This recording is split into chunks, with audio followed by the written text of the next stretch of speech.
In this short video, we're going to look at the operation of the safflow 90 device. This is available in 4 configurations. 2 of these are for direct use with a syringe driver or infusion pump and have a 100 centimeter connection tube. 2 models have a very short connection tube with a needle-free port attached to them.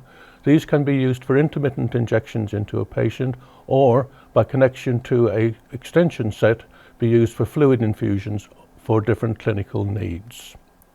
Whichever type you use, they are both color-coded in the same way. With a blue cap, they have a 9mm catheter, and with a green cap, they have a 6mm catheter. These should be chosen as appropriate for your particular patient.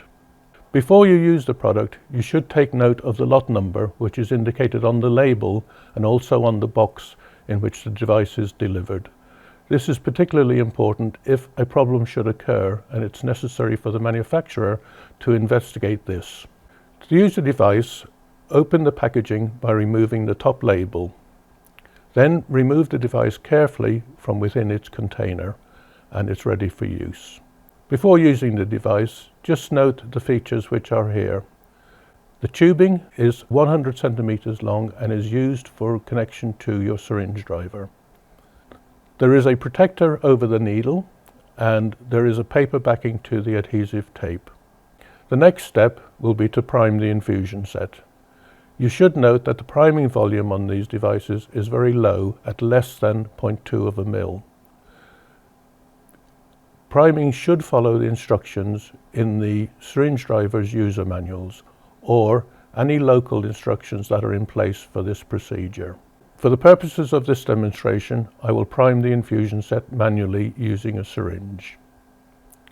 Carefully advance the syringe until you see a small drop forming on the tip of the needle. Because of the very low volume required, this will occur very rapidly. Once the infusion set is primed, it can then be connected to the infusion pump or inserted to the patient, depending again on local procedures. Before insertion, it is important to ensure that the infusion site has been prepared according to local procedures. Once you are ready to insert the device, first of all, remove the paper covering by gently pulling away from the tape.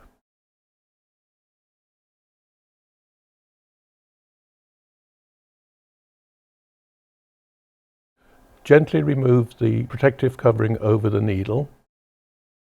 Insert the device into the patient, ensuring it is going in at a right angle to the patient's skin. Once in place, smooth the tape down to ensure it is secure.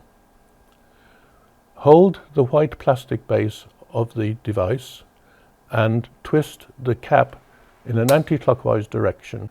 A click will be heard, which will indicate that the needle has been removed from the device and is now safe to continue. Release the white base and lift the safflow away from the patient. You will notice that the needle is now fully secured within the cap. Place the soft, flexible rubber cap over the top of the safflow. This has no clinical function. It is merely a comfort device to prevent snagging on patients' clothing. Although the needle is now safely contained in the cap of the device, it is important to dispose of it in a clinical waste container according to your local procedures.